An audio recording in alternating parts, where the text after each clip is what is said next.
Alright, good day everyone. So today I wanted to show you guys a game where I beat my first Grandmaster in a federated official rapid game over the board. Now this game was a very tactical game and I found some really brilliant moves. So it's a game that I'm very proud of and I thought I would show it to you guys.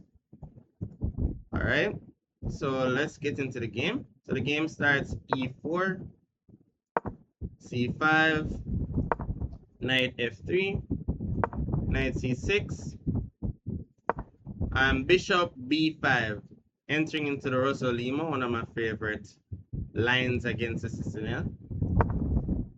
g6, bishop takes c6,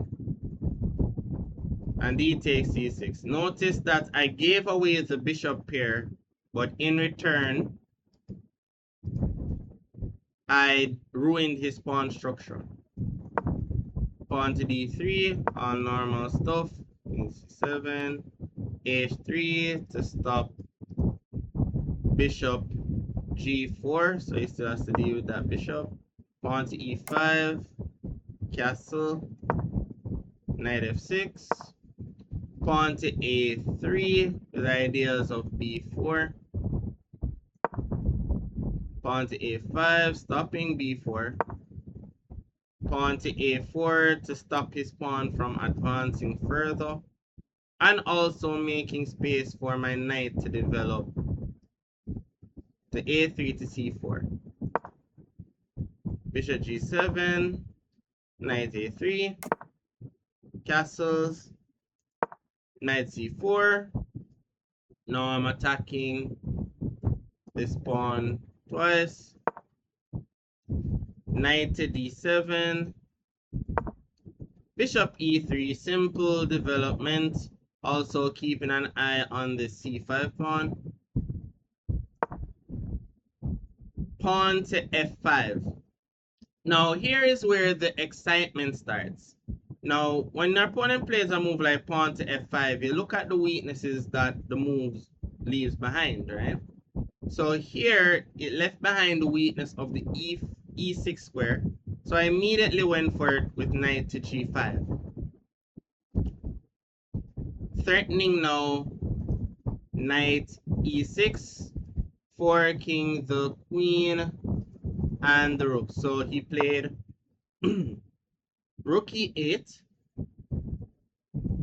stopping that threat. But now here, I saw that I had the opportunity to open his king side, right? So that my queen could then try to gain access to these weak light squares. Alright, so I played pawn takes f5, g takes f5, and now here my spider senses started to tingle, right?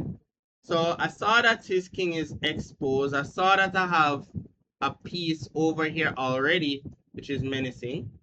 And also that there's this loose rook that is right here.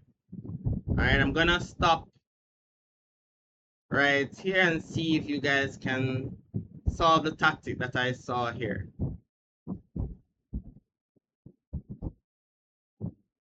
Alright, gave you guys enough time. Let me see if you guys found it. Here I played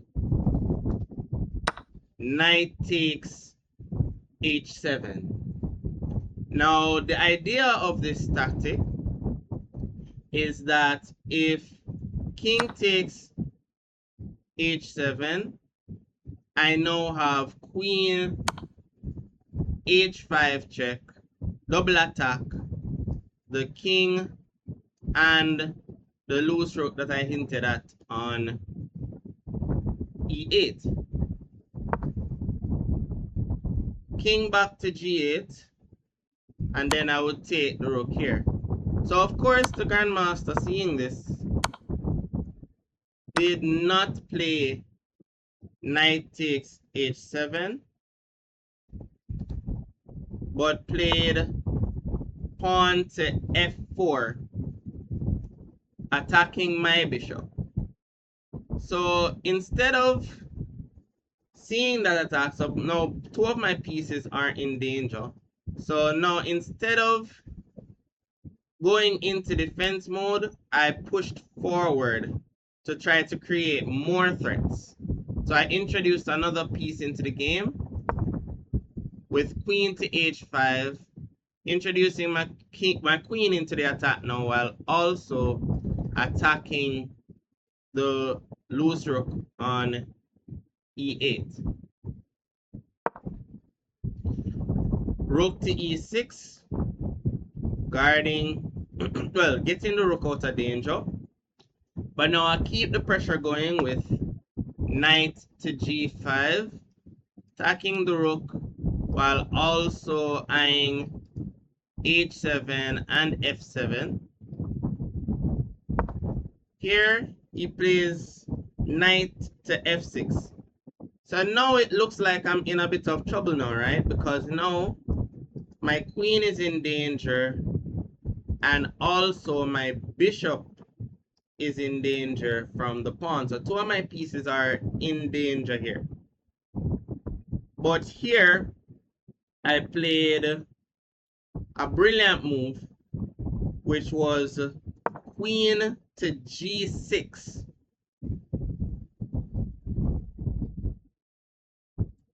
Adding more pressure to the black king. So with my queen here, I'm still menacing these h7 and f7 squares, and the knight can move because there's a x-ray towards this rook right here. So queen here is the best move to infiltrate further into the position. But now I also have to realize that when I play queen g6, I'm also sacrificing the bishop. Now, after he takes the bishop, which he did do, and now f takes e3, I saw this, but now I realize that there are a couple of things that are going for me. One, I have a much safer king. His king is very, very naked. He has no pawns around his king. He is also behind in development. So, and also by him taking my piece, I also introduce another piece into the attack, which is now my f1 rook, which gets into the attack. So there is a lot of threats looming around the black king here, and that's usually the most decisive imbalance in a chess game, as checkmate ends the game. So here, he played queen to e7. And now here, I uncorked a beautiful combination, which I'm extremely proud of. Probably one of the best combinations I've ever done in an actual game. So I'm just going to pause here, and you guys can pause the video and give it some thought and see if you can find the brilliant move that I found here that essentially wins the game.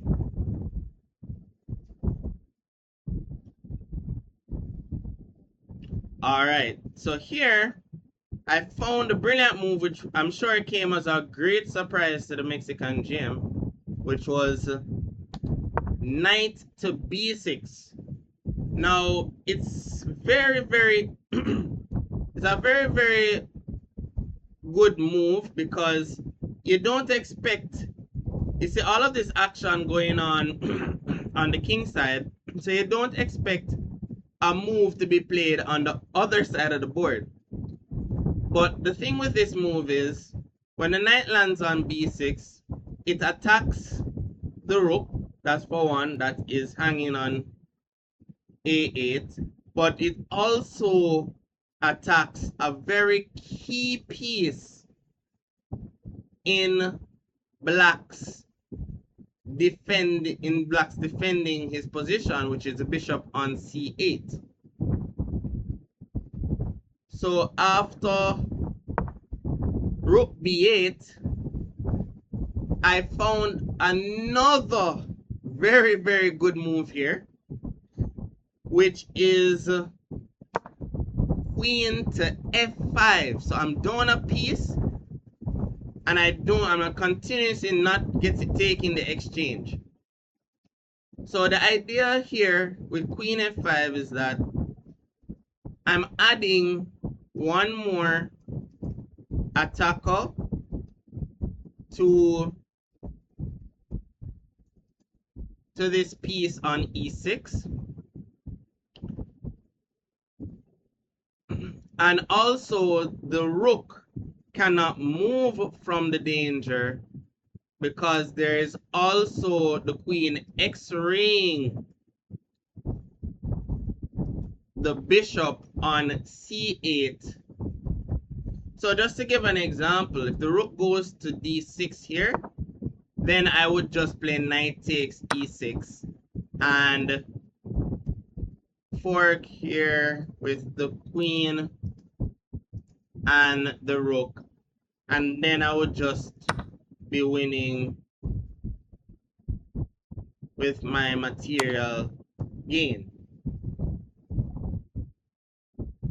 So after queen f5, he's in some real trouble right now because I'm just threatening to just take off the bishop, which is the defender of this rook here, and then I'd just be able to win the rook. So queen to d8 was played. Knight takes e6. Nice move here from me. Queen takes b6. And now, taking advantage of, again, hanging pieces, I played the move queen takes e5. So I won another pawn. I'm threatening rook to b8 here, and I'm also with another tactical threat to play knight takes g7, removing a key defender of this knight on f6. His king extremely naked, all my pieces are coming in. It is all but completely lost for him. Bishop takes e6. Now I could take the rook on b8, but I saw how I could get a clean advantage by playing queen takes e6, king h7, and now you could guess it, rook takes f6, taking the knight. And here, my Mexican GM actually resigned here in view of bishop takes f6, queen takes f6, and now he's down 3 pawns while his king is still in a whole lot of danger right here. It's very, very resignable. My rook is gonna come in as well to join the fight, and he has no way to prevent, if not getting mated, then for me just winning with my 3 extra pawns that I'm up. And that's how I beat my first Grandmaster in Rapid Play.